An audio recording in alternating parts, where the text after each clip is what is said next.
Ipasisilip na rin ng Department of Health sa Independent Commission for Infrastructure o ICI ang halos 300 super health centers na pinondohan ng milyong-milyong piso pero hindi pa natatapos kaya hindi mapakinabangan. Ang mag-asawang Diskaya naman nagsabing hindi na makikipagtulungan sa investigasyon ng ICI. May report si Joseph Moro. Ito na, nahanap na namin.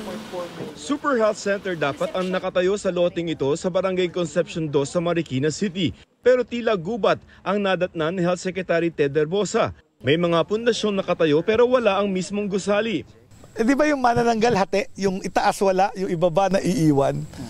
So ewan ko, lumilipad siguro yung manananggal dito. Ito yung paanan. Ang pagtatayo ng pundasyon ay bahagi ng Phase 1 ng construction na pinondohan ng 21.5 million pesos. Noon pang unang bahagi ng 2024 ito natapos ng lokal na pamahalaan ng Marikina. DPWH ang nakatoka sa Phase 2 o pagtatayo ng 4 na palapag na gusali. Pero hindi ito maumpisahan dahil di pa umuno na ibibigay ng unang kontraktor ang ilang dokumento. Ayaw ibigay nung previous Phase 1 contractor as-built plans kasi yung ano yung na-build niya sa foundation. Kasi importante yan para alam mo kung ano yung itatayo mo on top. Isa ito sa halos 300 super health centers na hindi natapos at di mapakinabangan. 12 to 20 million pesos daw ang budget sa bawat isa. Sabi ni Herbosa, insertion ito sa 2022 General Appropriations Act kaya hindi dumaan sa planning ng DOH at nakita na lamang nila sa national budget. This is a waste of money. 21 million. Does it serve a single patient? No. Sayang yun, di ba? That's your tax money. Kayo nagbayad nito. Prioridad daw ng DOH na tapusin ang mga ito.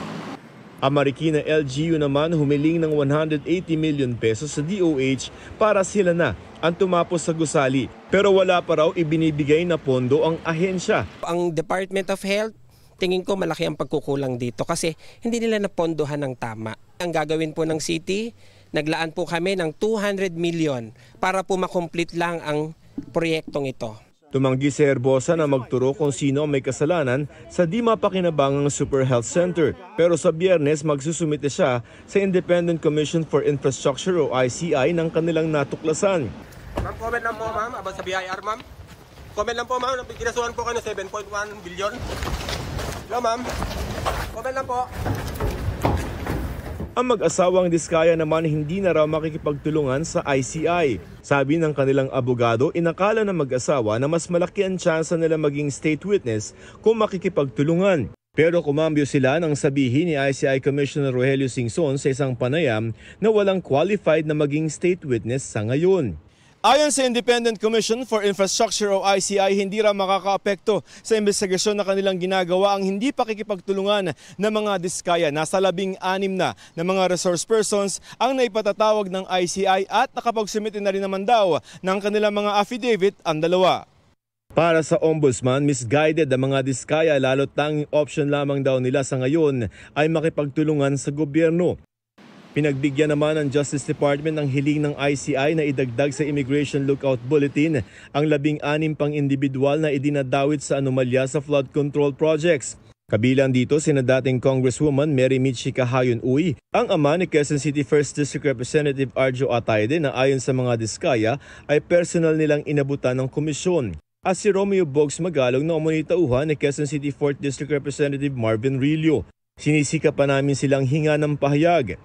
Ang paggulong ng investigasyon sa katiwalian sa mga flood control projects, marami ng pangalang nadawit kabilang ang ilang kaalyado ni Pangulong Bongbong Marcos. Tanong ngayon sa Pangulo, aabot ba ang mga aligasyon sa Malacanang? The opposition would love to bring me into this. That is not to do about corruption.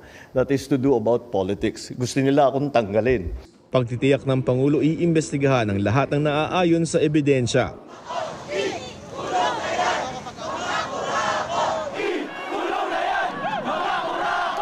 Ang panawagan ng taong bayan na panagutin ang mga sangkot sa katiwalian di na lamang sa mga protesta dumadagundong,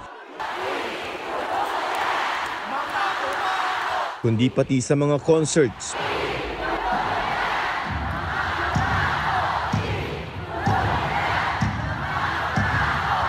Sports event.